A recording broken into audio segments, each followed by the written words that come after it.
Hello everyone, कैसे हैं आप लोग? उम्मीद करते हैं अच्छे होंगे। Welcome to my YouTube channel LBV foundation. आज हम पढ़ने वाले हैं जो हमारा बुक है साइंस का, इसका हम चैप्टर नंबर फर्स्ट केमिस्ट्री के केमिकल रिएक्शन एंड इक्वेशन पढ़ने वाले हैं। इस लेक्चर को हम वन शॉट पूरे कंप्लीट पढ़ेंगे, शुरुआत से लेके पूरे लास्ट तक। इस चैप्टर को एक ही वीडियो में नाप के रख देने वाले हैं और इसको पूरा बेसिक से एडवांस लेवल तक लेके जाएंगे। अगर आपने हमारा लाइट का जो 2 पार्ट है उसको नहीं देखा है तो उम्मीद करते हैं कि आप इसका लिंक डिस्क्रिप्शन में है, जाके जल्दी देखिए क्योंकि उसको ही बहुत ही अच्छा वीडियो है। ठीक है, चलिए शुरू करते हैं बिना किसी देरी के। जो आज का हमारा जो टेबल ऑफ द कंटेंट है, ठीक है, जो आज का हमारा जो टेबल ऑफ द कंटेंट है वो है, पहले हम केमिकल रिएक्शन पढ़ेंगे और केमिकल इक्वेशन, फिर हम बैलेंसिंग। जो बैलेंसिंग बहुत ही इम्पोर्टेंट टॉपिक है और इसमें बहुत सारे क्वेश्चन भी हर साल बनते हैं, तो उसको भी हम पढ़ने वाले हैं। और फिर इसको बैलेंसिंग ऐसा आपको पढ़ा देंगे, इतना क्वेश्चन प्रैक्टिस करा देंगे कि आप बोलेंगे बस भैया हो गया। ठीक है, और टाइप्स ऑफ केमिकल रिएक्शन भी पढ़ने वाले हैं, जो हमारे 5 टाइप के 6 टाइप के, रिडक्स, ऑक्सीडेशन, कॉम्बिनेशन, डिकम्पोजिशन, पूरे तरीके से ये आगे आने वाले कंपोनेंट है। वीडियो को लास्ट तक देखिएगा।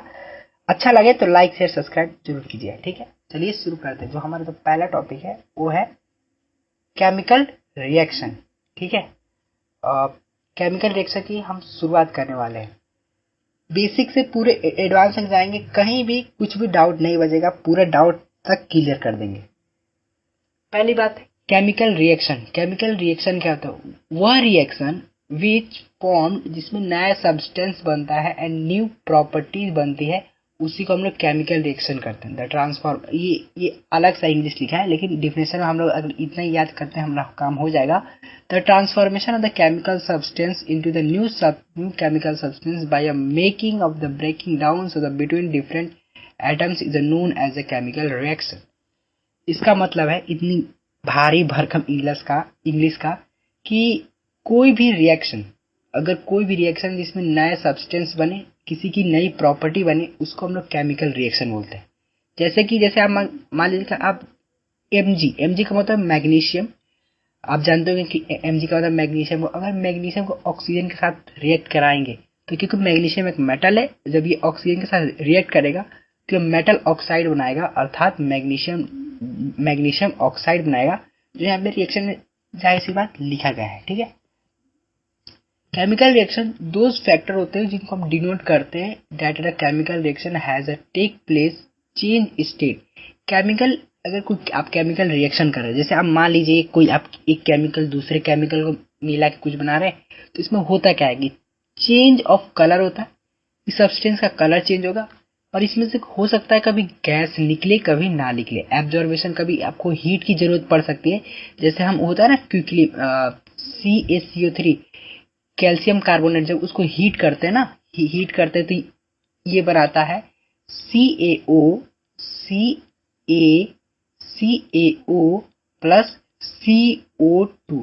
आप इस पे अभी ध्यान मत दीजिएगा क्योंकि आगे हम आने वाले लेक्चर में उसको हम क्लियर कर लेंगे कि ये कैसे लिखे जाते हैं और इसका मतलब क्या होता है।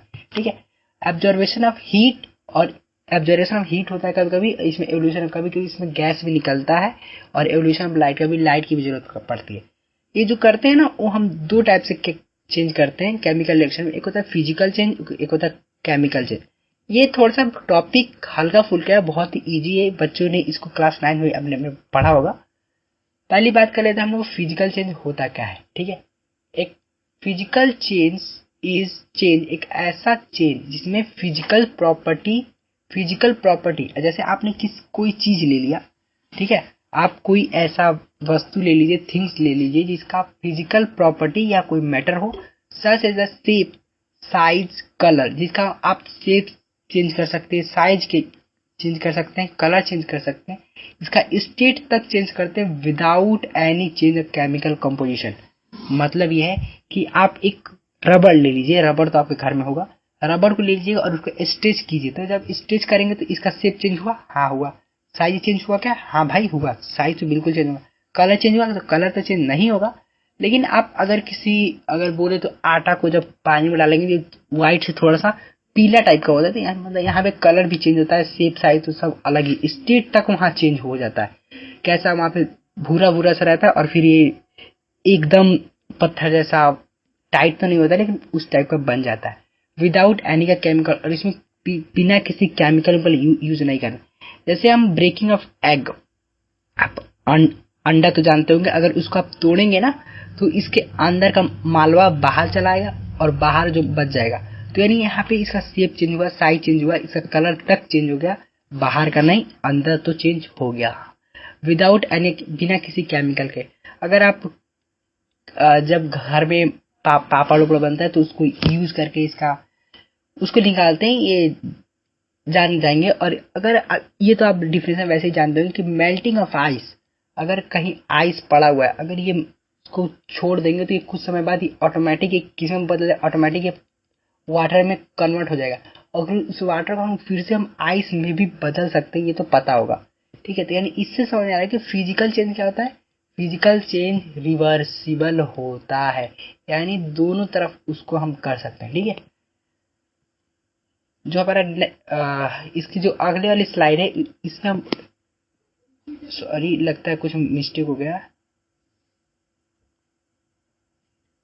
फिजिकल चेंज स्टॉप, हाँ, कि जो ये फिजिकल चेंज है इस वाले स्लाइड को देख, जो इसकी अगली वाली स्लाइड है, ठीक है, यहाँ पे थोड़ा सा मिस्टेक हो गया, उस केमिकल रिएक्शन की जगह क्या होना चाहिए, फिजिकल चेंज, क्योंकि हम पिछले टॉपिक में फिजिकल चेंज ही के बारे में पढ़ रहे हैं ना, फिजिकल चेंज देख सकते हैं यहाँ पे, तो वही यहाँ पे क्या होगा, यहाँ पे nothing but a physical change only होगा, फिजिकल पीसी हम लिख देते हैं, इससे समझ में आ जाएगा फिजिकल चेंज। जैसे आप किसी बॉइलिंग ऑफ वाटर करेंगे, अगर आप किसी चीज काट देंगे तो इसका आप शेप चेंज कर देना है, ठीक है।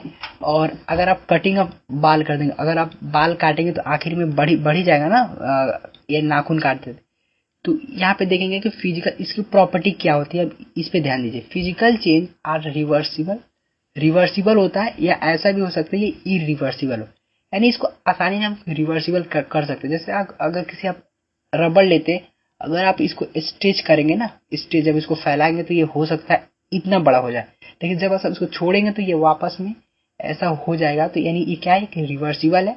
और इरिवर्सिबल मतलब अगर आप इसको, इरिवर्सिबल वो चीज होता है जो कभी वापस आए ही ना, ठीक है। Reversible is the physical change are the those is the advantage of applying opposite process is the reversible is the physical change are the those that cannot be undone। मतलब ये है कि फिजिकल प्रोसेस में हम easy से, जैसे हम पिछले वाली स्लाइड में भी आप देखेंगे तो यहाँ पे इजी से यहाँ आइस मेल्टिंग ये सब क्या है, एक फिजिकल चेंज है, फिजिकल चेंज ही है, ठीक है।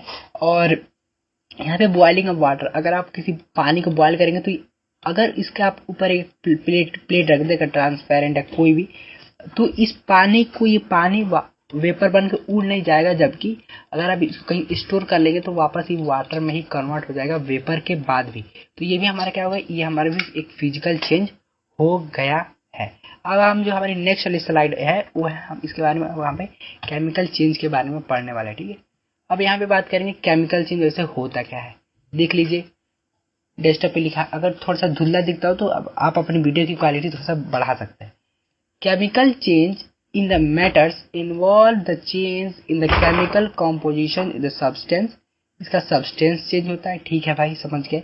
इसका रिजल्ट भी, यानी ऐसा नहीं है कि अगर आपने उस फिजिकल में था कि इधर आपने रबड़ को स्ट्रेच किया तो ये हो सकता है ये लंबा बन गया, बड़ा बन गया, लेकिन फिर ये वापस आ गया, लेकिन इसमें कोई केमिकल चेंज में ये फिक्स नहीं होता है कि आपने जब कुछ किया ना तो ये हो सकता है वैसा ही लिखे, नहीं। In the formation of one और मोर ऑफ दिस, हो सकता है ये अगर आपने एक सब्सटेंस को कुछ किया, हो सकता है ये आगे जाकर दो सब्सटेंस बन जाए, और ये इरिवर्सिबल प्रोसेस होता है, इसको वापस लाना इम्पॉसिबल है। जैसे कि अगर हम जैसे कि हम बात करें, चला था भाई, हाँ, जैसे कि हम बात करें कि रूटिंग ऑफ एप्पल, अगर एप्पल अगर सड़ जाता है तो क्या आप इसको वापस ला सकते हैं पहले की तरह, नहीं, ये इम्पॉसिबल है, इसको हम कभी वापस ला ही नहीं सकते। अगर आप बाहर अपना कोई आयरन का सब्सटेंस रखते हैं, अगर एयर में के कांटेक्ट में आने के, अगर ऊपर रस्ट हो जाए तो क्या इसके ऊपर का यानी एक लेयर इसका खराब हो गया, बेकार हो गया, तो क्या इसको आप वापस ला सकते हैं, नहीं ला सकते। अगर आपने सुबह सुबह खाना खाया तो क्या खाना वैसे ही निकल जाता है? नहीं, एक नया सब्सटेंस बन जाता है ना। ठीक है, तो इसमें बहुत सारी चीज केमिकल रिएक्शन होता है, केमिकल कॉम्पोजिशन इसमें मिलता जुलता है, तब ये जाके अलग से अलग सा निकलता है। ठीक है, जो नेक्स्ट स्लाइड है उसके अंदर पढ़ना है कि सोरिंग ऑफ मिल्क, अगर दूध खट्टा हो जाए या फट जाए तो उसको हम सोरिंग वापस उसको दूध वापस पहले वाले दूध में उसको कन्वर्ट नहीं कर सकते। ठीक है, और बर्निंग ऑफ वुड, अगर हम लकड़ी को जला दे तो इसके बाद बचेगा क्या?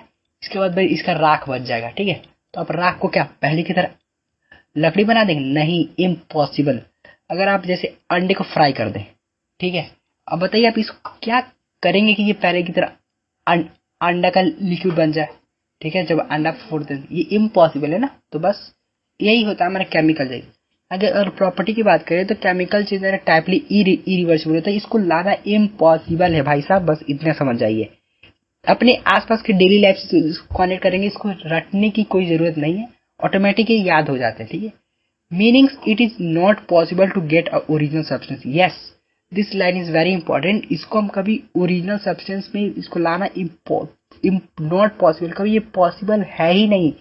दे are the usually according observation change, इसका हो सकता है कलर भी चेंज हो जाए, हीट, इसको हीट की भी जरूरत पड़ती है कभी कभी। जैसे यहाँ पे बॉइलिंग अंडा कर रहा है, वहाँ पे आप एथी को जला रहे हैं, यहाँ पे दूध फट गया। ठीक है, लाइट की भी कभी हो सकता है जरूरत पड़े। ठीक है, फिर यहाँ पे हमारा फिजिकल और केमिकल चेंज खत्म होता है। आगे देखने वाले कि आगे हम कौन सा टॉपिक स्टार्ट करने वाले हैं, वो है हमारा केमिकल रिएक्शन हम स्टार्ट करने वाले हैं। ठीक है, चलिए केमिकल इक्वेशन, सॉरी ये गलत बोल दिया, केमिकल इक्वेशन शुरू करने वाले हैं। ठीक है, chemical equation, the representations of a chemical reactions means in the sample substance in the form of the formula is called a chemical equation। इसका मतलब है कि हम केमिकल, आपको बस इतना याद रखना, कोई केमिकल रिएक्शन होगा, जैसे हमने अपने पहले वाली स्लाइड में जब स्टार्ट किया था केमिकल रिएक्शन, तो वहीं पे देखा था कि 2mg मिला के क्या बनता है। वहां पे हमने देखा था कि 2mg, वहां पे रिएक्शन लिख भी देते हैं, 2mg plus O2, 2mg plus O2 मिला के बनता है 2m mg का मतलब पता होगा मैग्नीशियम, O का मतलब होगा ऑक्साइड।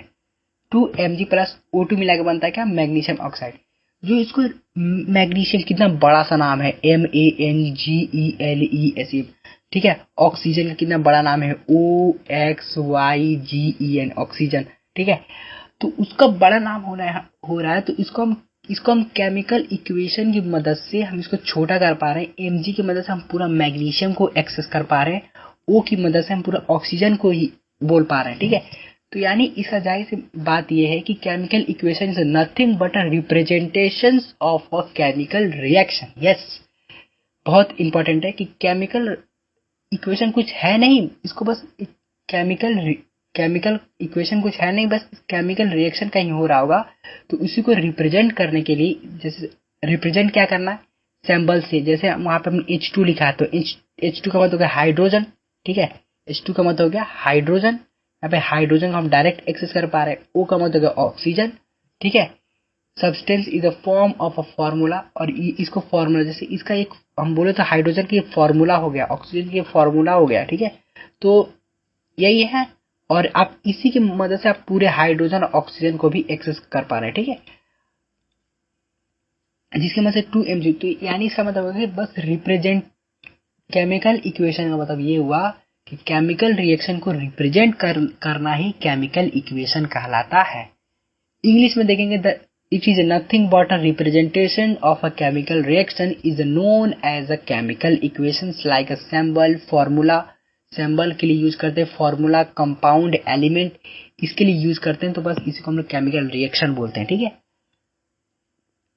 अब बात करते हैं एक्सोथर्मिक रिएक्शन और एंडोथर्मिक रिएक्शन। देखिए वहां पे एक्सोथर्मिक कुछ भारी टाइप का लग रहा है और कुछ भयंकर टाइप का लग रहा है। एक्सोथर्मिक अगर आप इसको बोलेंगे भी तो इसका मतलब होता है, एक्सोथर्मिक का मतलब हो जाता है ना कि जिसमें हीट क्या हो, रिलीज हो।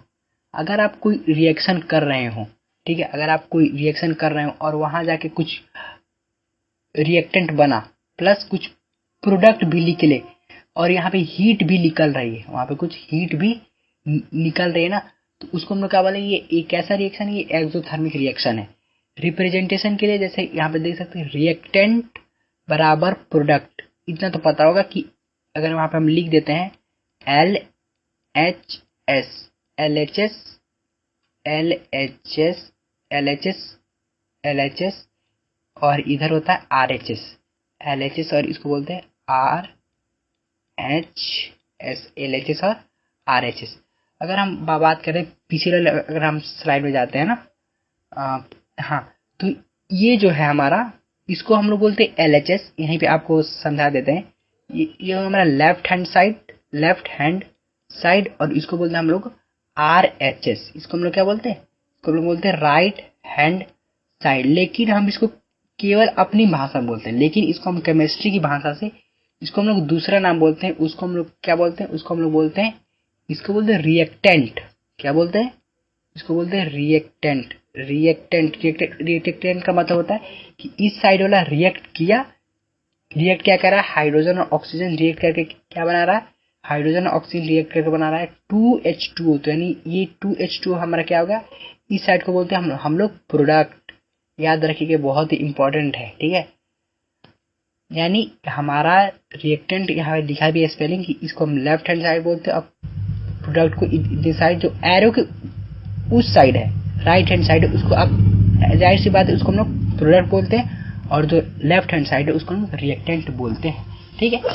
और एक्सोथर्मिक वह रिएक्शन होता है, अगर एक्सोथर्मिक आपको डिफिनेशन में एक वर्ड में पूछ रहे डिफाइन कीजिए, तो इसमें हीट रिलीज होता है, जिसमें हीट रिलीज होता है उसको हम लोग रिएक्टेंट बोलते हैं, ठीक। नेक्स्ट है एंडोथर्मिक। एक्सोथर्मिक कुछ भारी वर्ड था, तो भारी वर्ड में हीट रिलीज होगा, लेकिन एक्सोथर्मिक तो आसान है भाई साहब। तो यहाँ पे क्या होगा, हीट उसका उल्टा कर दीजिए, यहाँ पे हीट रिलीज हो रहा था तो यहाँ हीट ऑब्जर्व होगा, ठीक है। रिप्रेजेंटेड ऑफ रिएक्टेंट, अगर आप इसको रिएक्टेंट माइनस कर देंगे ना हीट को, तो ये हमको प्रोडक्ट मिल जाएगा, ठीक है। और इसको जाहिर सी बात है यहाँ पे इसमें कुछ है नहीं और यहाँ ज्यादा कुछ सवाल बनते भी नहीं है, बहुत ही इजी है, ठीक है। ये वहाँ पे लिखे होंगे कि यहाँ पे एंडोथर्मिक क्या होता है, हीट एब्जॉर्ब होता है, ठीक है। हमारे नेक्स्ट स्लाइड है वो है balanced of a chemical equation. ये बहुत ही इंपॉर्टेंट टॉपिक है, ये बहुत बच्चे का ये बहुत बच्चों की ये फंसता है टॉपिक और बहुत बच्चों की ये नहीं आता है। तो इसको करने के लिए हम बहुत इजी आपको आइडिया देंगे, आपको क्वेश्चन में प्रैक्टिस कराएंगे 4-5 इसकी मदद से, और एक आपको लास्ट में होमवर्क जरूर देंगे, तो आप इसको अपने से कीजिएगा और कमेंट बॉक्स में जरूर इसका आंसर लिखेगा। एक balanced chemical equations has a number of atom each element of equal number of both side, right hand side and left hand side reactant. यानी मतलब है कि कोई हमको रिएक्शन दिया होगा, इसको हम लोग बोलते हैं रिएक्टेंट, इसको हम लोग डब्बा से रिप्रेजेंट करते हैं। कुछ डब्बा को रिएक्ट करना है, तो ये कोई एक डब्बा बन गया। डब्बा का मतलब होता है एलिमेंट है कंपाउंड, ठीक है। तो एक डब्बा बन गया, और ये डब्बा क्या, इधर अगर 2 डब्बे है ना, तो अगर ये दोनों मिला के इधर का 2 डब्बे हैं तो इधर भी 2 ही डब्बे होने चाहिए। बस यही है, एक एग्जाम्पल की मदद से समझाया आपको, ठीक है। एक balanced chemical equation is the number of atom of the each element equal on the both side, left hand side and right hand side of the reaction.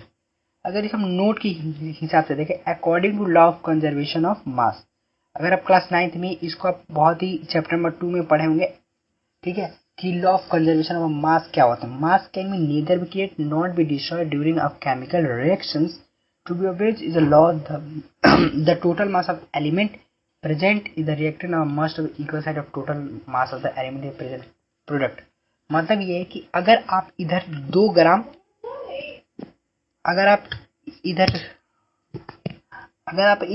ग्राम चीनी ले ले और 3 ग्राम पानी ले ले, तो ये मिल के कितने ग्राम बन जाएंगे, ये मिल के 5 ही ग्राम बनेंगे। ऐसा थोड़ी ना कि इधर 2 ग्राम चीनी मिल गए 3 ग्राम में और कुछ नहीं, बस 3 ग्राम। नहीं भाई साहब, ऐसा नहीं होता है। जैसे इस एग्जाम्पल को छोड़िए, हम दूसरा एग्जाम्पल आपको देते हैं।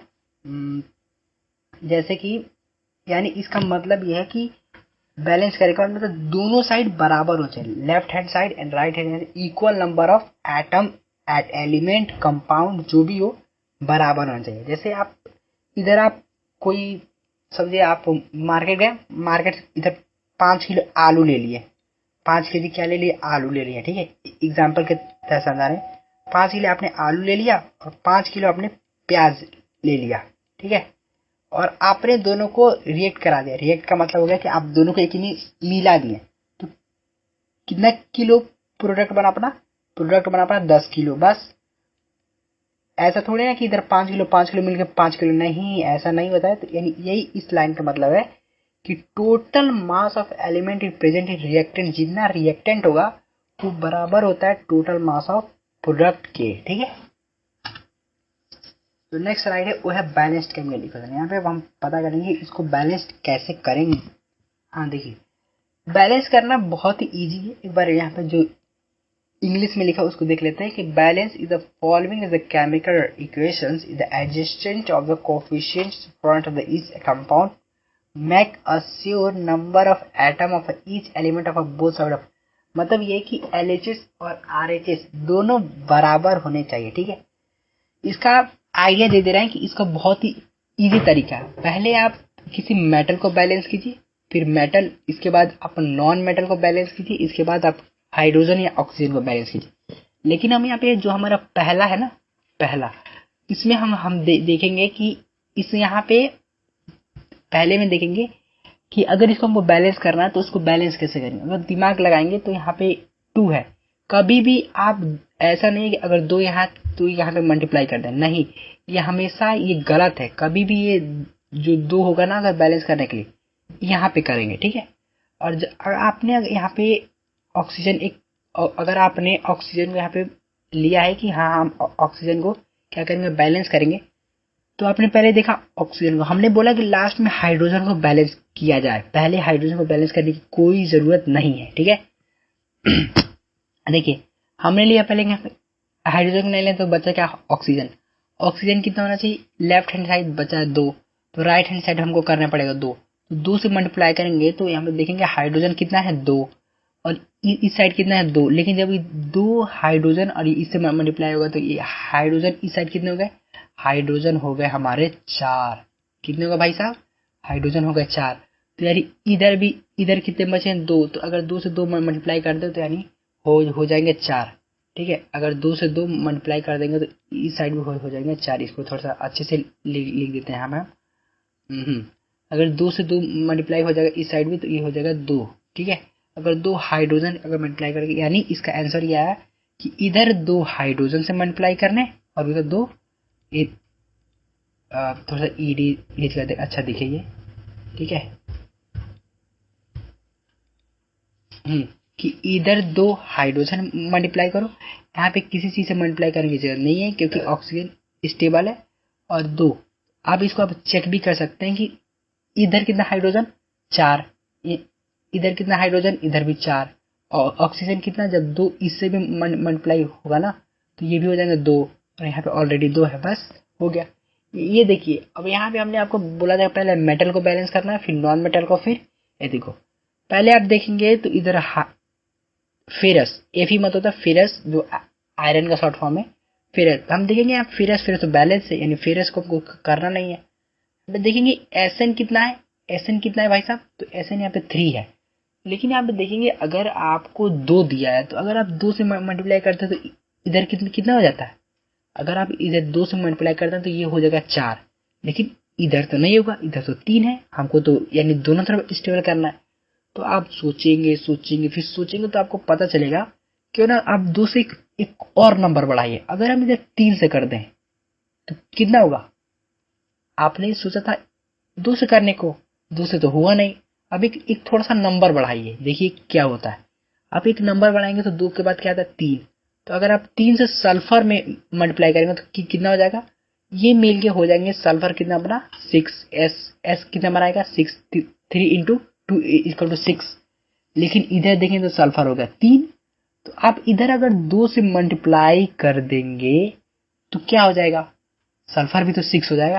तो देखेंगे सल्फर सल्फर बैलेंस, फेरस अलग है, फेरस इधर होगा 2, प्रोडक्ट में बना है फेरस 2 बना है, और इस साइड तो कुछ है नहीं तो इधर भी आप 2 लिख देंगे, बस आपका हो गया। ठीक है, ये वाला आपका होमवर्क। तीसरा वाला हम आपको होमवर्क देते हैं। ठीक है, तीसरा वाला आपको होमवर्क देते हैं। अगर हम अगली वाली स्लाइड की बात करें तो मेरे पास एक ब्लैंक स्लाइड है जिसमें हम ये क्वेश्चन भी कर सकते हैं। आ जाइए इधर। चलिए, अगर हम देखते हैं एल, अगर आपको कोई अच्छा वाला समझाते हैं तो चलिए ये वाला अच्छा है। Example Na plus H2। यहाँ पे अगर बात करें Na plus H2O, Na plus H2O, Na plus H2O, जिसको वाटर का फॉर्मूला था, ये मिलके क्या बना रहा था? Na प्लस H2O बना रहा था, Na प्लस H2O बना रहा था NaOH, NaOH, NaOH plus plus plus क्या H2। ठीक है, प्लस H2, प्लस H2। अब हम यहाँ देखेंगे, पहले हमने बोला था मेटल मेटल को बैलेंस कीजिए। इधर अगर ध्यान से देखें, इधर हम ध्यान से देखें तो इधर Na क्या है? Na इधर 1 है, लेफ्ट हैंड साइड Na क्या है? 1 है, राइट हैंड साइड Na क्या है? 1 है, तो यानी 1 1 बैलेंस है, डन। चलिए ठीक, इधर देखिए, अगर ऑक्सीजन पे हम आते हैं, यहाँ पे 2 था ना, ये 2 है, इसको 1 मत कंसीडर कीजिए, ये 2 है। इधर अगर ऑक्सीजन की बात करें, ऑक्सीजन एक, ऑक्सीजन की तो बैलेंस है भाई साहब, इधर कुछ टेंशन नहीं लेगा। लेकिन यहाँ पे हाइड्रोजन देखेंगे कितना है? 1 और 2, एक 1 प्लस एक हाइड्रोजन इस साइड और 2 हाइड्रोजन उस साइड, तो दोनों मिलके क्या हुए? दोनों मिलके हुए 3 हाइड्रोजन।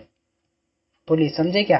3 हाइड्रोजन, तो इस साइड भी करना पड़ेगा 3 हाइड्रोजन। लेकिन जब इधर हम 2 से 1 से करेंगे तो कुछ होगा नहीं, क्योंकि 2 ही हाइड्रोजन है। अगर 2 से करते हैं तो 4 होगा, 2 से करते हैं तो 4 होगा। ठीक है, चलिए हम पहले 2 से करके देखते हैं।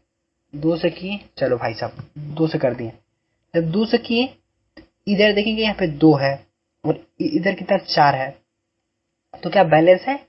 नहीं है, क्योंकि यहाँ पे 2 है और यहाँ पे 1 है, तो यानी इस अगर इसको बात करें right hand side, right hand side तो 3 हुआ है हाइड्रोजन, राइट हैंड साइड तो 3 हुआ है हाइड्रोजन, 3 हाइड्रोजन हुआ है। ठीक है, तो इस साइड हम फिर से 2 से मल्टीप्लाई कर देंगे। लीजिए इस साइड 2, हाइड्रोजन क्या हो गया? बैलेंस, हाइड्रोजन क्या होगा? बैलेंस। ऑक्स, और फिर हम मेटल पे आएंगे वापस, फिर हम मेटल को जब ध्यान देंगे तो यहाँ पे क्या है? 2Na मेटल मेटल बैलेंस है क्या? नहीं है, तो हमको फिर इस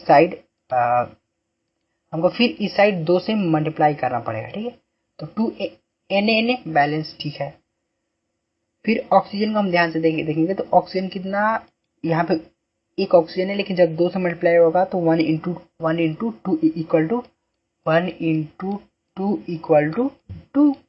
जाहिर सी बात है, ऑक्सीजन लेफ्ट हैंड साइड, अगर लेफ्ट हैंड साइड की अगर बात करें, लेफ्ट हैंड अगर साइड की बात करें तो इस साइड जो ऑक्सीजन हो जाएगा वो कितना हो जाएगा? 2। ठीक है, ऑक्सीजन हो जाएगा 2। और अगर इस हम राइट हैंड साइड की बात करते हैं, राइट हैंड साइड की बात करें तो ऑक्सीजन कितना हो जाएगा? ऑक्सीजन था 1, ठीक, ऑक्सीजन था 1, लेकिन जब ये 2 से मल्टीप्लाई होगा, ऑक्सीजन जब 2 से मल्टीप्लाई होगा तो क्या बनाएगा? 2। हाँ, तो यानी ऑक्सीजन भी बैलेंस है और हमारा Na भी दोनों साइड बैलेंस है, Na भी दोनों साइड बैलेंस है। ठीक है, Na बैलेंस, क्या हाइड्रोजन बैलेंस है क्या? देखते हैं।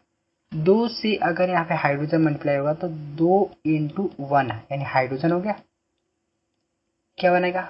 2 हाइड्रोजन। ठीक है भाई साहब, और यहाँ पे ऑलरेडी 2 हाइड्रोजन है, यहाँ पे हो जाएंगे 2 हाइड्रोजन, तो 2 2 4 हाइड्रोजन। इस साइड कितने हो गए?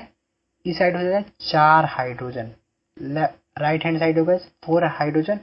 अगर हम लेफ्ट हैंड साइड की बात करें तो इधर था ऑलरेडी 2 था, जब 2 से 2 मल्टीप्लाई हुआ यानी 2 इंटू 2 इक्वल टू 4 हाइड्रोजन। बोलिए समझ में आया क्या? इसको हमने हीट एंड ट्रायल मेथड से किया है, ठीक है। बहुत ही इजी है, इसमें ज़्यादा सोचने की ज़रूरत नहीं है। ठीक, एक और देख लेते हैं इसमें का, ठीक है। हमने आपको एक होमवर्क दिया है, आपको तीसरा होमवर्क दिया, कमेंट में उसको जरूर बताइएगा, ठीक है। इसको तो अभी हमने नहीं किया, इसको हमने तोड़ के रख दिया, ठीक है। अगर हम इसकी बात करते हैं, चलिए अब इसको तोड़ा जाए अच्छे से, ठीक है। Al प्लस HCl, पहले पूरी स्लाइड लेके चले जाते हैं। ये क्या खाली है? नहीं, ये तो भरा हुआ है। अगर पूरी स्लाइड की बात करते तो इधर एक खाली था।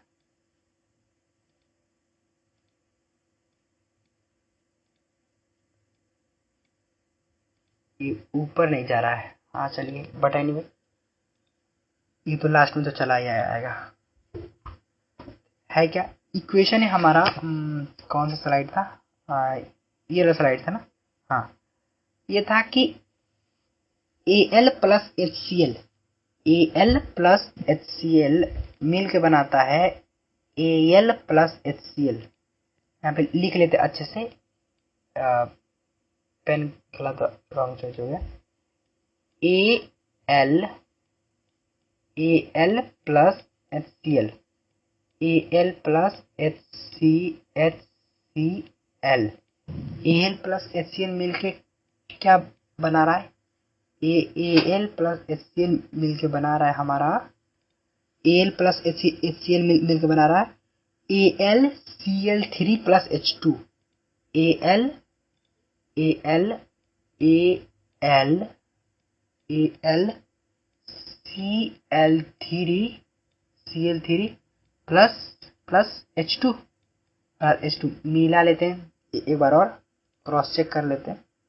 हाँ ठीक है, Al प्लस HCl मिलकर बना रहा है Al3 प्लस H2, ठीक है, सही है, ठीक है। आ जाते हैं फिर से अपनी स्लाइड पे। इसको हम लोग हीट एंड ट्रायल के मेथड से करने वाले हैं, ठीक है। बहुत ही इजी है और बहुत ही जल्दी हो जाएगा। सबसे पहले आसानी से करेंगे और बहुत ही इजी तरीके से करेंगे। इसको हम लोग क्या बोलते हैं? इसको बोलते हैं लेफ्ट हैंड साइड, ठीक है। और इसको हम लोग क्या बोलते हैं? इसको बोलते हैं राइट हैंड साइड, ठीक है। हीट एंड ट्रायल का मेथड बहुत ही इजी तरीके से होगा। हमने आपको क्या बताया? पहले आप मेटल को बैलेंस कीजिए, इसके बाद आप नॉन मेटल के बारे में सोचिए, नॉन मेटल के बारे में सोचिए, और इसके बाद हाइड्रोजन या ऑक्सीजन को बैलेंस कीजिए, हाइड्रोजन और ऑक्सीजन को।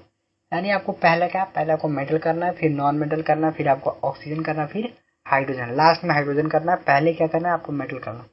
इसमें क्या कोई मेटल है क्या? हाँ मेटल है, Al का मतलब होता है एल्यूमिनियम। एल्यूमिनियम आपका मेटल है। तो हम अगर आप देखेंगे यहाँ पे लिख लेंगे Al बराबर इक्वल टू क्या है? लेफ्ट हैंड साइड क्या है? 1 है, और राइट हैंड साइड एल्यूमिनियम कितना है? तो राइट हैंड साइड में एल्यूमिनियम हो जाएगा हमारा 1। राइट हैंड साइड में एल्यूमिनियम कितना? 1, ठीक है। एल्यूमिनियम बैलेंस है। और फिर हम बात करते हैं क्लोरीन की। क्लोरीन इधर है 1, इधर है 3, तो इधर क्लोरीन हो जाएगा लेफ्ट हैंड साइड में, क्लोरीन हो जाएगा 1, और इधर क्लोरीन हो जाएगा। आपको पहले क्या करना है? अगर आप हीट एंड ट्रायल मेथड को अपनाते हैं तो पहले आपको लिखना है।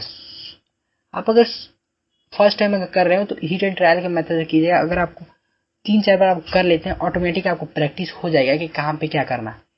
एल्यूमिनियम हो गया, Cl हो गया, अब आपको करना H, बचा क्या? H। लेफ्ट हैंड साइड कितना है? लेफ्ट हैंड साइड हाइड्रोजन हो गया 1, और राइट हैंड साइड हाइड्रोजन कितना हो गया? 1, sorry right hand side hydrogen कितना है? 2 है।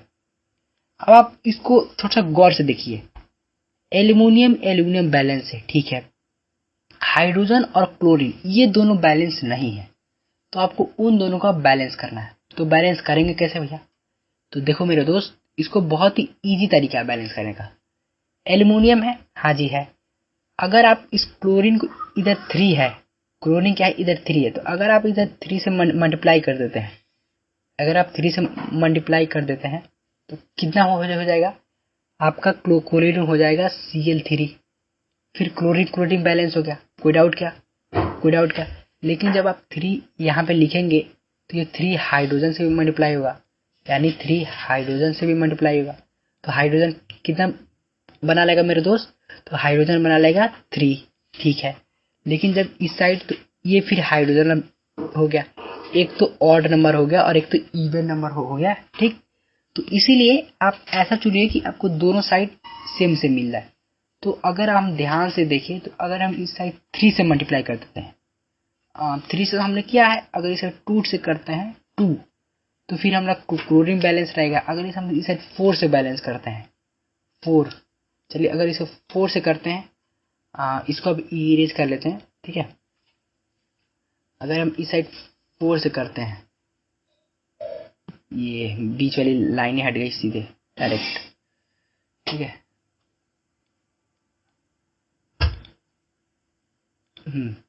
अगर हम इस साइड 4 से करते हैं, तो अगर इस साइड हम क्लोरीन कर देंगे कितना 4, क्लोरीन हम बोले थे ना आपको एक एक बढ़ाते जाना धीरे धीरे आराम आराम से।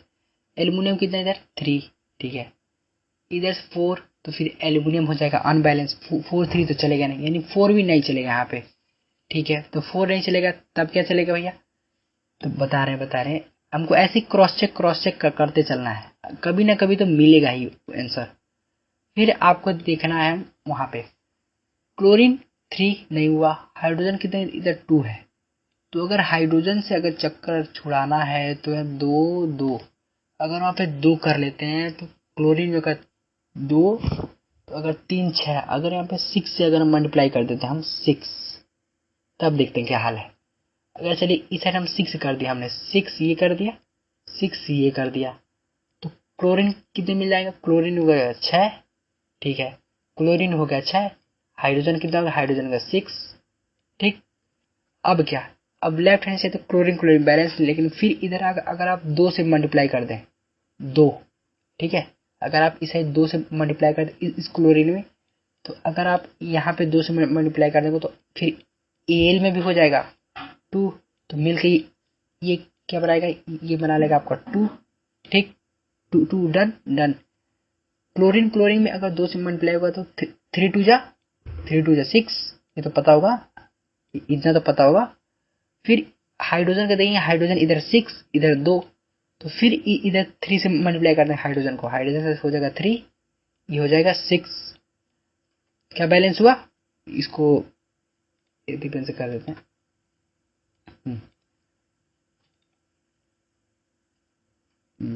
काला चलेगा इसके ऊपर, हाँ काला चलेगा। 3 से हो जाएगा 6, ठीक। अब देखिए आप इस इक्वेशन को ध्यान से, आपको अगर दोबारा मेटल पे जाएंगे तो देखेंगे मेटल बैलेंस नहीं है, इंपॉर्टेंट चीज। तो फिर से आपको मेटल बैलेंस के लिए इधर 2 है, तो फिर इधर आपको लेफ्ट हैंड साइड में 2 से मल्टीप्लाई करेंगे तो क्या हो जाएगा? 2 से जब इसको मल्टीप्लाई करेंगे तो आ जाएगा ये 2, ठीक। अब आपको शुरू से देखना क्या मेटल एल्यूमिनियम बैलेंस है यहाँ पे, हाँ।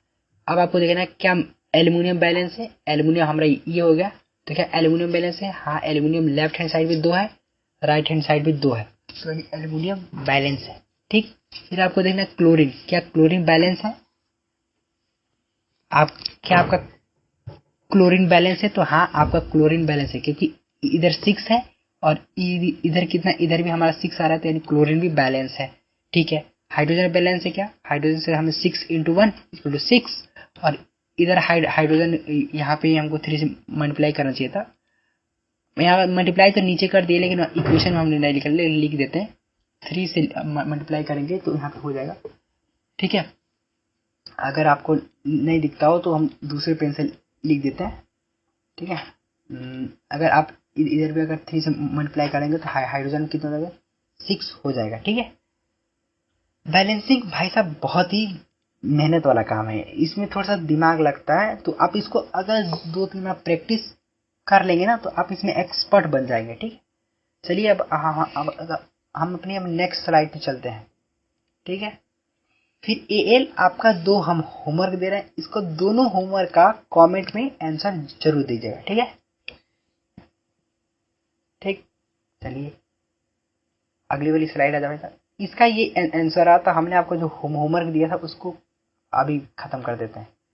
ये इसको दिया था और एक इसको दिया था, इसको हम यहाँ पे खत्म कर चुके हैं। ठीक है, आपको इसको कमेंट में देना है, जिसका आंसर सही होगा उसका हम लाइक करेंगे। ठीक है, इसका आंसर की जो आपको कराए हैं उसका यहाँ पे आंसर की भी मिला सकते हैं। ठीक है, और जो हमने अभी किया ना HCl वाला, जहाँ पे 6 से मल्टीप्लाई किया इधर लेफ्ट हैंड साइड 3 से, ऐसे ही होगा। आप अगर देखिए, हमने पहले आंसर क्यू को नहीं देखा था, हम डायरेक्ट डालते गए पीपीटी में, लेकिन जब आपको देखा कि हमने जब इसको किया तो आंसर इसका भी सही है, मेरा भी सही है, लेकिन इसको आप प्रैक्टिस करेंगे, प्रैक्टिस के साथ हो जाएगा। जो हमारा नेक्स्ट टॉपिक है वो हम स्टार्ट करने वाले टाइप ऑफ केमिकल रिएक्शन, जो हमारा लास्ट टॉपिक है, लेकिन ये लंबा होने वाला है। ठीक है, तो इसमें का हमारा जो पहला टॉपिक है, इसका जो हमारे केमिकल रिएक्शन, पहले केमिकल रिएक्शन टाइप देख लेते हैं। हमको पहले केमिकल कॉम्बिनेशन रिएक्शन पढ़ेंगे, फिर डीकम्पोजिशन रिएक्शन पढ़ेंगे, फिर डिस्प्लेसमेंट रिएक्शन, फिर double displacement, Redux reaction. Redux reaction के अंदर ही हम लोग ऑक्सीडेशन और रिडक्शन पढ़ने वाले हैं। ठीक है, इतने टॉपिक पढ़ने के बाद हमारा ये चैप्टर, फिर इसके बाद हमको 2 और टॉपिक इंपॉर्टेंट पढ़ेंगे। कोरोजन पढ़ेंगे, इसके बाद हम रेंसिडिटी पढ़ेंगे, इसके बाद हम प्रेसिपिटेट रिएक्शन पढ़ेंगे। ठीक है, केमिकल रिएक्शन में 7 दिखने वाला है। जो हम स्टार्ट करने वाले हैं अपने टॉपिक नंबर 4 के पहले कॉम्बिनेशन रिएक्शन से। चलिए कॉम्बिनेशन रिएक्शन से हम लोग अपना शुरू करते हैं। ठीक, आ जाता है, व्हेन 2 एलिमेंट या 1 एलिमेंट एंड 1 कंपाउंड, या आप लीजिए 2 एलिमेंट हो या 1 एलिमेंट हो या 1 कंपाउंड हो या 2 कंपाउंड हो, जब ये कंबाइन करते हैं तो ये हमेशा एक सिंगल सब्सटेंस बनाते हैं। अगर आपको यहाँ पे नहीं समझ आए तो आपको एक शब्द में हम बता देगा, व्हेन, जब 2 या मोर कंपाउंड एलिमेंट जब रिएक्ट करते हैं और बनाते हैं एक सिंगल सब्सटेंस, तो उसको हम लोग कॉम्बिनेशन रिएक्शन बोलते हैं। जैसे यहाँ पे एक एग्जांपल लिखा है, 2H2 प्लस O2 हमेशा मिलके क्या बनाता है, 2H2 प्लस O2 हमेशा मिलके क्या बनाता है, 2H2O। ठीक है, ये आगे कैसे आएगा भाई। ठीक है, हमेशा अगर 2 एलिमेंट अगर मिलेंगे ना, 2 एलिमेंट अगर ये दोनों एलिमेंट होते हैं तभी भी एक कंपाउंड बनाते, अगर ये दोनों कंपाउंड भी होते ना तभी भी एक कंपाउंड बनाते। अगर एक एलिमेंट और एक कंपाउंड को रिएक्शन करवा जाए तो ये भी कंपाउंड, यानी कॉम्बिनेशन रिएक्शन का ढाई सी बात है कि अगर A प्लस बी, अगर हम इसकी बात की जाए कि अगर A प्लस बी, अगर कोई A कोई अदर एलिमेंट होगा और B कोई अदर एलिमेंट होगा, A या B का जब रिएक्शन कराएंगे तो हाँ हमेशा क्या बनेगा, हमेशा बनेगा AB, और ये दोनों सिंगल सब्सटेंस बनेंगे। हो सकता है A प्लस बी प्लस सी का हम रिएक्शन करवाएं तभी भी क्या बनेगा, ए बी सी तीनों एक ही में होंगे। यहाँ पे ये बात ध्यान रखिएगा, ये बहुत इंपॉर्टेंट है, इतना को नोट्स में जरूर लिखेगा। ठीक है, कॉम्बिनेशन रिएक्शन।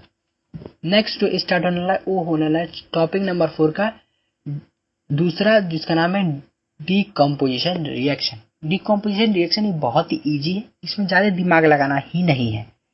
ठीक है, डीकम्पोजिशन रिएक्शन होता है एक ऐसा chemical reaction in which single compound, जिसमें सिंगल कंपाउंड रिएक्टेंट ब्रेकडाउन होता है इनटू 2 और मोर एलिमेंट या सिमिलर प्रोडक्ट में, उसी को हम लोग डीकम्पोजिशन रिएक्शन बोलते हैं। जैसे कि when the energy supplied the heat electricity, और ये डीकम्पोजिशन रिएक्शन होता किसकी वजह से, तो हीट की वजह से होता है, इलेक्ट्रिसिटी की मदद से होता है, सनलाइट की मदद से होता है।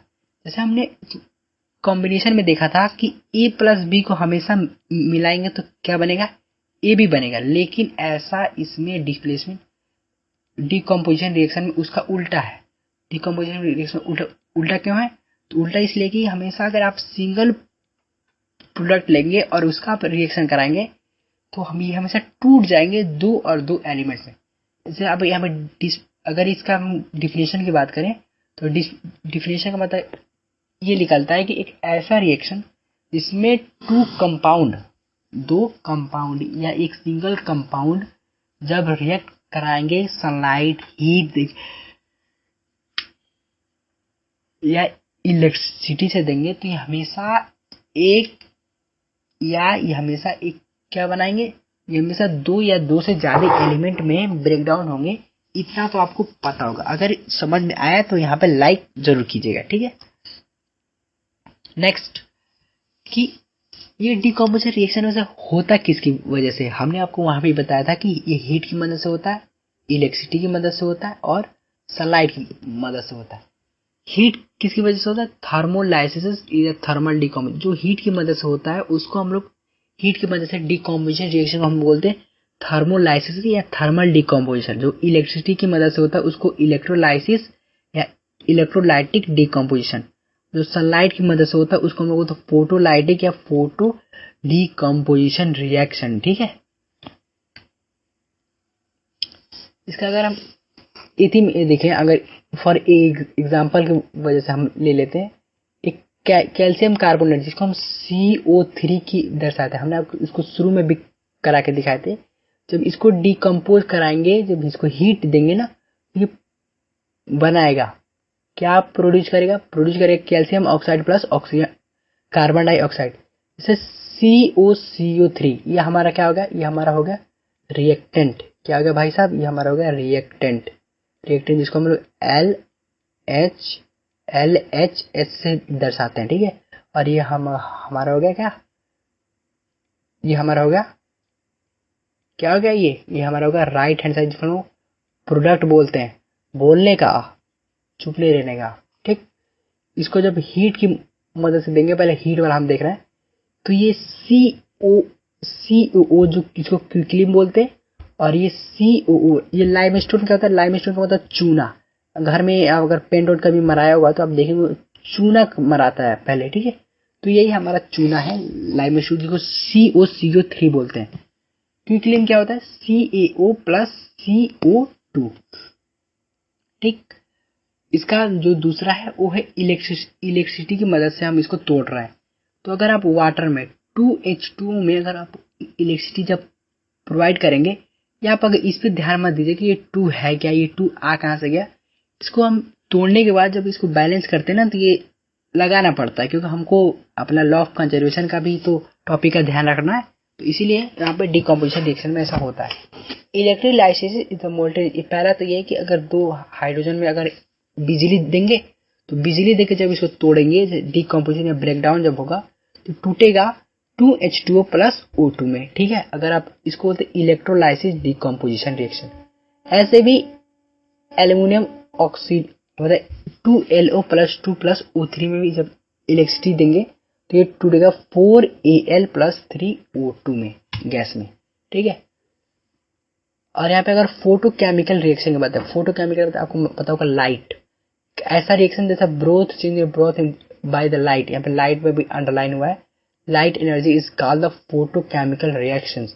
फॉर एग्जांपल अगर आप 2AgCl, Ag का मतलब क्या होता है, Ag का मतलब सिल्वर। इसको हम जो हमारा नेक्स्ट टॉपिक है उसको डिस्प्लेसमेंट रिएक्शन, इसके अंदर रिएक्टिव सीरीज पढ़ेंगे, तो यहाँ पे आपको वैसे भी याद हो जाएंगे, आप इसको नोट्स में जरूर बनाइएगा, ठीक है। 2AgCl को जब लाइट देंगे ना, तो ये टूटेगा 2Ag प्लस Cl2, ठीक है। जो हमारा नेक्स्ट टॉपिक स्टार्ट होने वाला वो है डिस्प्लेसमेंट रिएक्शन। डिस्प्लेसमेंट रिएक्शन वो क्या है, तो ये बहुत ही इजी, सब इससे बड़ा इजी तो कोई है ही नहीं। हम जो हमारा पहले चैप्टर में जब कोई मोर रिएक्टिव मेटल डिस्प्लेस कर देता है लेस रिएक्टिव मेटल को, उसको ही हम डिस्प्लेसमेंट रिएक्शन बोलते हैं। जैसे कि AB प्लस C का रिएक्शन करा रहे हैं, AB साथ में है, C है, तो ये हुआ क्या, AC प्लस B में बन गया, ठीक है, समझ रहे। अगर AB का हमने रिएक्शन करवाया, अगर AB दो साथ में है, समझिए कि दो दोस्त साथ में है, ठीक है, दो दोस्त साथ में है, लेकिन एक जलने वाला दोस्त आया और जब ये उन दोनों से मिला तो ये जाके A के साथ दोस्ती कर लिया और B को इस A से दूर करा दिया। तो यही है डिस्प्लेसमेंट रिएक्शन, कुछ ज्यादा ही नहीं। जब कोई ज्यादा रिएक्टिव मेटल डिस्प्लेस कर देता है लेस रिएक्टिव मेटल को, तो उसी को हम लोग डिस्प्लेसमेंट रिएक्शन बोलते हैं, ठीक है। जो हमारा पहला स्टार्ट होता है वो होता है पोटेशियम से, जिसको हम हाई रिएक्टिव मेटल बोलते हैं। Potassium, sodium, calcium, beryllium, calcium, magnesium, aluminium, zinc, iron, lead, copper, फिर बीच में आ जाता है हमारा हाइड्रोजन, फिर आता है कॉपर, मरकरी, सिल्वर, गोल्ड, एजी। यानी कभी भी जिंक को, अगर जिंक को डिस्प्लेस कौन कर सकता है, तो जिंक को कभी भी फेरस, निकिल, यानी इतने नीचे वाले हैं ना, तो नीचे वाले उसको कभी भी डिस्प्लेस नहीं कर सकते। अगर जिंक को डिस्प्लेस करना है तो इतने इसके ऊपर वाले में आएंगे तब उस जिंक को डिस्प्लेस कर पाएंगे। तो आगे हम एग्जांपल की मदद, अगर हम उसको समझे Na को डिस्प्लेस करना है तो केवल इसको पोटेशियम ही इसको Na मतलब सोडियम को डिस्प्लेस कर सकता है, वरना नीचे वाले तो कुछ नहीं कर सकते क्योंकि ये इससे कमजोर है। ठीक है, अगर एग्जांपल की मदद से देखें तो displacement reaction of copper ferrous, copper को अगर CuSO4 को डिस्प्लेस Fe कर सकता है, तो हम अगर आपके रिएक्टिव सीरीज की बात करें तो देखिए आपका कॉपर है क्या, Cu है आपका यहाँ पे, Cu है नीचे से फिफ्थ ऑप्शन पे है, और आपका Fe क्या, तो ये ऊपर से आता है, यानी ये हमेशा ऊपर है, तो यानी ये कॉपर को हमेशा डिस्प्लेस कर देगा, डिस्प्लेस। तो यानी इसीलिए आपको कॉपर की जगह कौन आ जाएगा, Fe आ जाएगा। ये रिएक्शन के बाद क्या बनेगा, FeSO4 प्लस Cu। ठीक है, हमारा नेक्स्ट टॉपिक स्टार्ट होने वाला वो है डबल डिस्प्लेसमेंट रिएक्शन, जिसमें हमारा ये बहुत इजी, इसमें कुछ नहीं होता, बस एक्सचेंज ऑफ आयन होता है। क्या होता है, एक्सचेंज ऑफ आयन होता है। इसका होता है आयन का होता है एक्सचेंज। ठीक है, एक्सचेंज ऑफ आयन होता है double displacement reaction in which the ions are exchange between two reactant formula is a new compound are called double displacement reaction. जैसे कि AB प्लस CD है, और जब इन दोनों का हमने रिएक्शन करवाया तो बन गया क्या, AC। C इससे हटके A के साथ आके जुट गया, और B यहाँ से भाग गया और यहाँ पे आके D के साथ जुट गया, तो और यहाँ पे बन गया रिएक्टेंट प्रोडक्ट। यानी इसमें क्या हुआ, एक्सचेंज ऑफ आयन हुआ है। इस टॉपिक में आपको बहुत ज्यादा ध्यान नहीं रखना है, इस टॉपिक में आपको केवल ध्यान रखना क्या, आयन एक्सचेंज, इतना अगर आप टॉपिक में लिख लेते हैं, एग्जाम में पूछेगा डबल डिस्प्लेसमेंट रिएक्शन बताओ, तो आप बोलेंगे वैसा रिएक्शन जिसमें दो एलिमेंट कंपाउंड जब ये अपने एक्सचेंज ऑफ आयन कर लेते हैं ना आपस में, किसमें, बिटवीन टू रिएक्टेंट में, तो उसको हम लोग बनाते हैं क्या, डबल डिस्प्लेसमेंट रिएक्शन। अगर इसका हम फॉर्मूला से बात करें तो यहाँ पे देख सकते हैं AgNO3 plus HCl, AgNO3 plus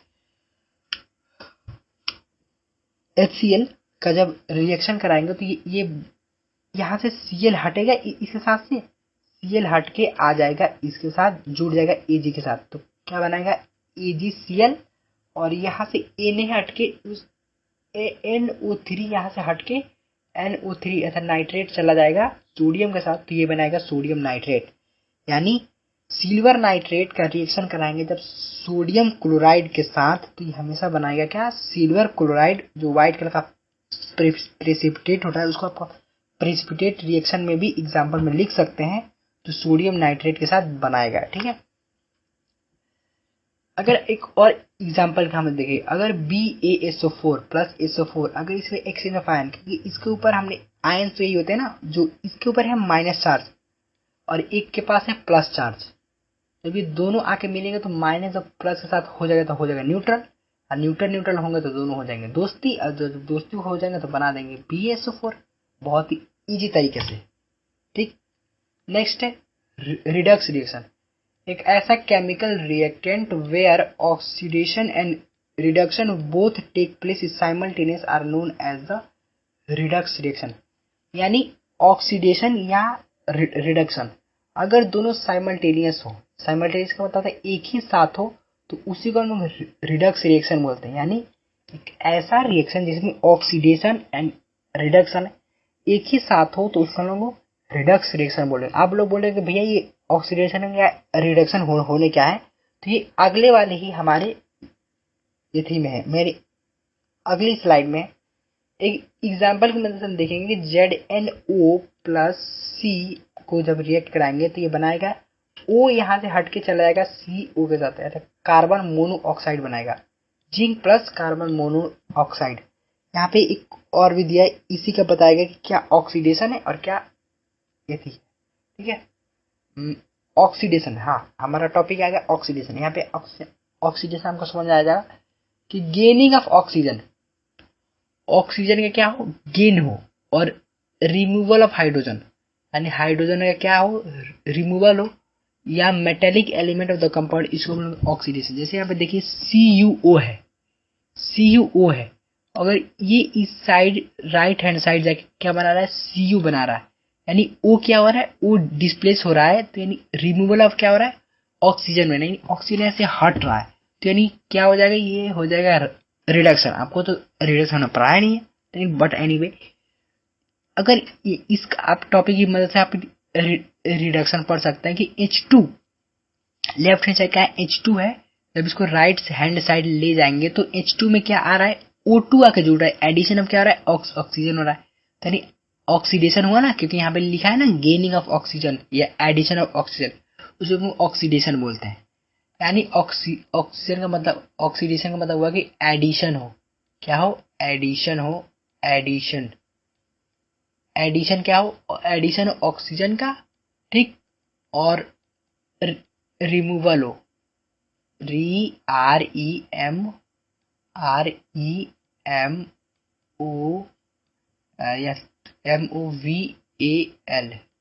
removal हो किसका, रिमूवल हो किसका, रिमूवल हो हाइड्रोजन का, उसका हम ऑक्सीडेशन बोलते हैं। तो रिडक्शन भी बहुत ही इजी है, इसी का आप उल्टा कर दीजिए, अर्थात एडिशन ऑफ हाइड्रोजन हो जाएगा, रिमूवल ऑक्सीजन हो जाएगा, उसी को हम लोग रिडक्शन भी बोलते हैं, ठीक है। जैसे CuO, ये वाला सेम एग्जांपल है, वो समझा दिए आपको, ठीक है, क्योंकि यहाँ पे रिमूवल ऑक्सीजन हो रहा है, तो ये क्या हो जाएगा, रिडक्शन हो जाएगा, सारी सी बात खत्म। नेक्स्ट, तो नेक्स्ट है वो है, कोई भी अगर आपसे पूछे प्रेसिपिटेट रिएक्शन बताइए, तो आप उसके सामने थोड़ा सा मुस्कुराइएगा, क्यों, क्योंकि आंसर भी वही बता रहा है। क्यों क्यों क्यों क्या हुआ, तो इसमें हुआ कि ऐसा कंपाउंड जिसमें प्रेसिपिटेट, कोई ऐसा रिएक्शन, अगर बोलेगा वो कि आप प्रेसिपिटेट रिएक्शन बताइए, तो आप बोलेंगे कि जिसमें एक ऐसा रिएक्शन जिसमें प्रेसिपिटेट बनता है, फॉर्म होता है, तो उसका हम प्रेसिपिटेट रिएक्शन बोलते हैं। हाँ इतना इजी, हाँ इतना ही इजी है, ठीक है।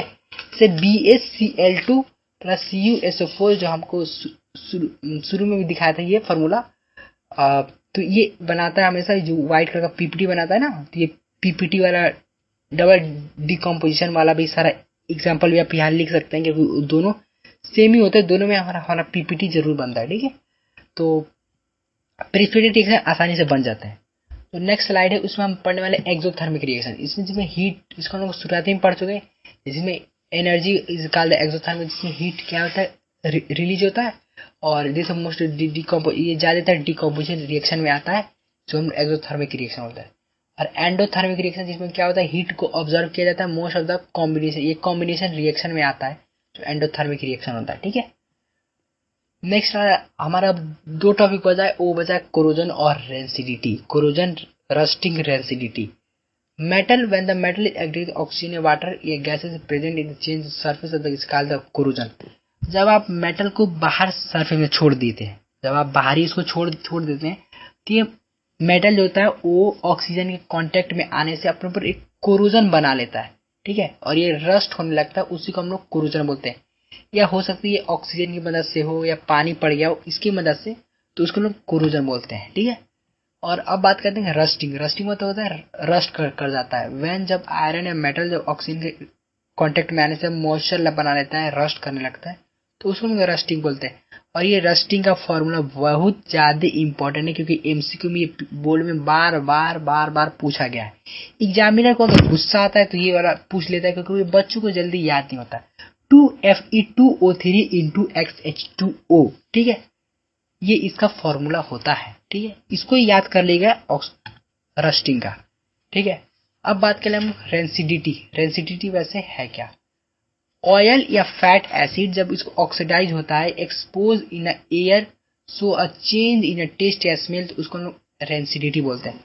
जैसे कि क्या, अगर आप कोई खाने वाला सब्सटेंस है, उसको अगर आप बाहरी मेटल में छोड़ देंगे ना, बाहरी अगर सब एरिया में छोड़ देंगे एक दो दिन तक, तो ये रेंसिडिटी हो जाएगा, खाने लायक नहीं रहेगा। जैसे आप चिप्स लाते हैं, चिप्स का नाइट्रोजन गैस फिल रहता है, ऑक्सीजन का कांटेक्ट में ना आ पाए, क्योंकि ऑक्सीजन अगर कांटेक्ट में आया तो ये क्या करेगा, ऑक्सीडाइज कर देगा, एक्सपोज कर देगा उसको, तो इसीलिए ऑक्सीजन के कांटेक्ट में ना आए, तो इसलिए उसको बाहर ही रखा जाता है। ठीक है, तो इसीलिए आपसे है कि अगर आप किसी खाने वाले सब्सटेंस को अगर ऑक्सीजन के साथ कांटेक्ट में आएगा तो ये इसको पर ऑक्सीडाइज कर देगा, इसका टेस्ट, स्मेल, फैट सब कुछ बेकार कर देगा, तो इसको हम रेंसिडिटी बोलते हैं। ठीक है, अब हमारी लास्ट वाली स्लाइड आ चुकी है, थैंक यू की स्लाइड। अगर वीडियो अच्छा लगा तो लाइक शेयर सब्सक्राइब कीजिएगा।